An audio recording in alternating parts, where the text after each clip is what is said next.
கைசிகம் அப்படிங்கிற பெயர் காரணம் பார்க்க வேண்டும்.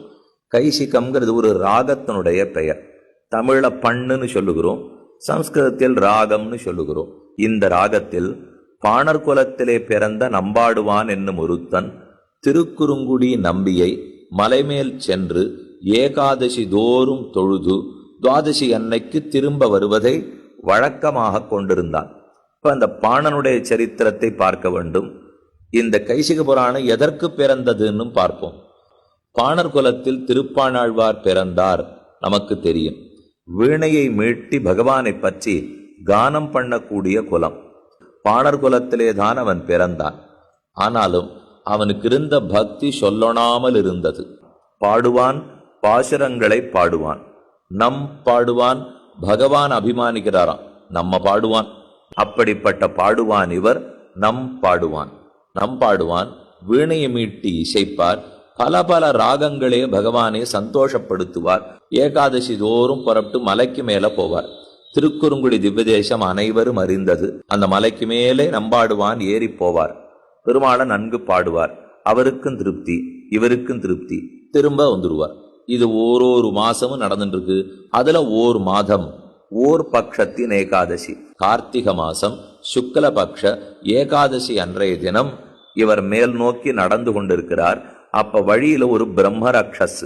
இந்த பிரம்மரக்ஷஸ் இதனுடைய முன்பிறவியில் சோமசர்மாங்கிற பிராமணனாகத்தான் பிறந்திருந்தது. ஆனால் ஏனோ விதிவசத்தாலே தனக்கு ஏற்காத ஒரு யாகத்தை பண்ண போக பிரம்மரக்ஷஸாக பிறந்து விட்டான். பிரம்மரக்ஷஸ் வழியில நிக்கிறது. இவன் பாட்டு பாடுறதுக்காக வீணை எடுத்துன்னு போயிட்டு இருக்கான். அது பிடிச்சு நுடிச்சு. அதுக்கு சாப்பிட்றதுக்கு நரமாம்சம் வேணும். அதனால இவனை நிறுத்தி ஒன்ன நான் இப்ப சாப்பிட போறேன். அவன் அதற்கு கலங்குவதாக இல்லை. அவசியம் உனக்கு நான் உணவாகிறேன், எனக்கு ஆக்ஷேபம் இல்லை. ஆனா ஒரே பிரார்த்தனை, ஒரு பட்சத்திலையும் இந்த பகவானை போய் சேவிச்சுட்டு வந்துட்டு இருந்தேன்.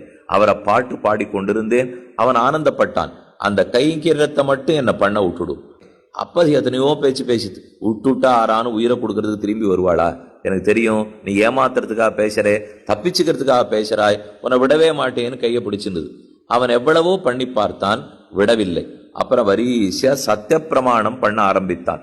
ஒருவேளை நான் திரும்பி வராமல் போனால் எனக்கு இந்த பாபம் வரட்டும், இந்த பாபம் வரட்டும், இந்த பாபம் வரட்டும். எதுக்கும் பிரம்மரக்ஷஸ் மசியறதா தெரியல. கடைசியில செய்தான். வாசுதேவனான பரமாத்மா, பராத்பரன், சர்வாதிகனான சர்வேஸ்வரன், அந்த தெய்வத்தோட மற்றொருத்தர் ஒக்கர், அவதோடைய சமமான மற்றொரு தேவதை உண்டு என்று பெருமான யாரேனும் இழிவுபடுத்தினால், தேவதைகளுக்குள்ளே சாமியம் பேச பார்த்தால் என்ன ரௌரவாதி நரகம் தோஷம் வருமோ அந்த நரகம் நமக்கு கிட்டட்டும் என்ன சத்தியம் பண்ணின உடனே அது ரொம்ப கொடிய பாபம்.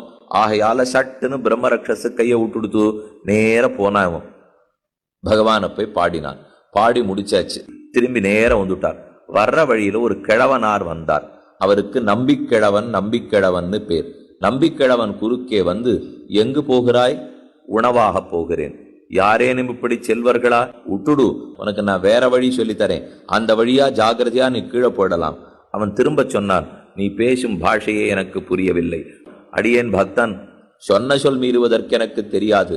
எனக்குள்ளிருந்து பகவான் தான் பேசி இருக்கிறார், மாற்றி பேச இயலாது. நான் போயே தீருவேன். சொன்ன உடனே நம்பிக்கிழவர் பார்த்தார். சரி போ, ஒன்னு 6 விதி விட்டதா, 6 ஒன்ன ரட்சிக்கிறதுக்கு போயிட்டு வான்னுட்டார். அவன் கலங்காமல் வந்து பிரம்மரக்ஷஸ் முன்னாடி நின்னுட்டான். அது பார்த்தது முதல்ல அதுக்கு வியப்பு. இத போல ஒருத்தன் திரும்பி வருவான்னு அது நம்பவே இல்லை. பார்த்த உடனே கொஞ்சம் ஒரு அடி எடுத்து பின்னாடி வச்சுடுத்து. அப்ப மெதுவா அவனை பார்த்து கேட்டது, ஏது போயிருந்தவன் அப்படியே ஓடி போயிடாம திரும்பி வந்தாய்? இந்த பேச்சு தேவையில்லாத பேச்சு. நீ என்னை எதற்கு வர சொன்னாயோ வந்தாகி விட்டது. உனக்கு உணவு எடுத்துக்கொள்ளலாம் நம்பாடுவான்னு சொன்னார். இப்படி பதில் வந்த உடனே அதுக்கு இதுக்கு ஆச்சரியம். இல்ல ஒன்ன நான் இப்ப கொல்றதா இல்லை, உங்ககிட்ட ஒண்ணு நான் கேட்கறதா இருக்கேன். நம்பாடுவான்னு சொன்னார், நான் கொடுக்கறதாவே இல்லையே, என்னிடத்தில் ஏதுமே இல்லை, இருந்தாலன்னோ கொடுக்க.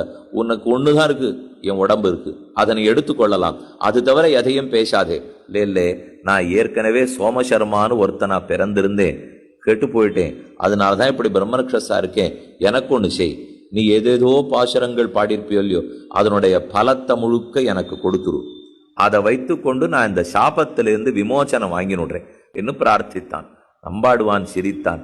பலத்துக்கு பாடுவதில்லை என்பது கூட உனக்கு தெரியாதா பிரம்மரக்ஷசே? எங்கிட்ட பாட்டுக்கு பலம் இருந்தான்னா உனக்கு பலத்தை கொடுத்து சாப விமோசனம் பண்ண, பாட்டுக்கு பலமே என் இடத்துல இல்லையே, அப்ப உனக்கு என்ன கொடுப்பேன்னு.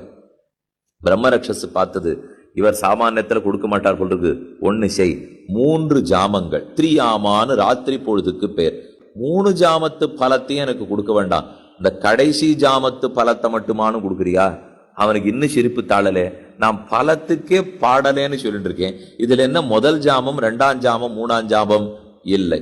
சரி, அது வேண்டாம், பல பல ராகங்களிலே பாடியிருப்பாய், அதுல கடைசியில எந்த ராகத்துல பாடினே? கைசிக பண்ணில் பாடினேன். அவன் பதில் தெரிவித்தான். அப்ப அந்த கைசிக பண்ணில பாடப்பட்ட பாட்டுக்காவது பலம், அந்த பலத்தையாவது கொடுன்னா திரும்ப சொன்னான். ஏது கைசிக பண்ணுக்கு மட்டும் பலம்? ராகம் எந்த ராகமா இருந்தாலும் நாம் பலத்துக்காக பாடினது கிடையாது. கடைசியில தடால்னு பிரம்மரக்ஷஸ் திருவடியில விழுந்தது. நம்பாடுவான் கால கெட்டியா பிடிச்சுனுண்டு, நீர் இல்லேன்னு சொல்லிட்டால் நமக்கு இதிலிருந்து சாப விமோசனமே கிடையாது, எப்படியாவது ஒரு பாசுரத்தின் பலத்தையாவது கொடுக்க வேண்டும். கைசிக பண்ணுல பாடின பாட்டு அதன் பலத்தை கொடுத்து எனக்கு சாப விமோசனம் ஏற்படுத்தினா பதில் சொன்னார். கவலைப்படாதே பிரம்மரக்ஷசே, நாம் பாடின பாட்டினுடைய பலத்தை வைத்துத்தான் உனக்கு சாப விமோசனம் ஏற்படுத்த வேணுங்கிறது இல்லை, அது நடக்கவும் போறதில்லை. ஒண்ணு செய்வோம், என் பாட்டையும் எவன் கேட்டானோ, லோகத்துக்கே யார் பலத்தை கொடுக்கிறானோ, யார் சகல பலப்பிரதோகி விஷ்ணு என்று கொண்டாடப்படுகிறானோ, அனைத்து பலத்தையும் கொடுக்க வல்ல அவனிடத்திலே கேட்டுடுவோம்.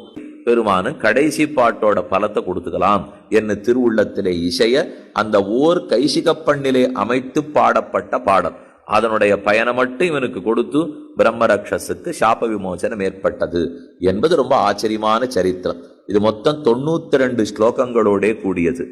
இது நன்னா உலகத்துல பரவி இருக்கணுங்கிறதுக்காக நம்ம பூர்வர்கள் முன்னோர்கள் ஒரு ஏற்பாடு பண்ணி வச்சிருக்கா. 2 திவ்ய தேசங்களில் இப்போதைக்கு பலத்தில் இருந்திருக்கலாம். இது அப்படியே ஒரு நாடகமாகவோ உற்சவமாகவோ நடத்தப்படுகிறது. திருக்குறுங்குடியிலேயும் இந்த உற்சவம் நடக்கிறது, அதே போல ஸ்ரீரங்கத்திலே இந்த உற்சவம் நடக்கிறது.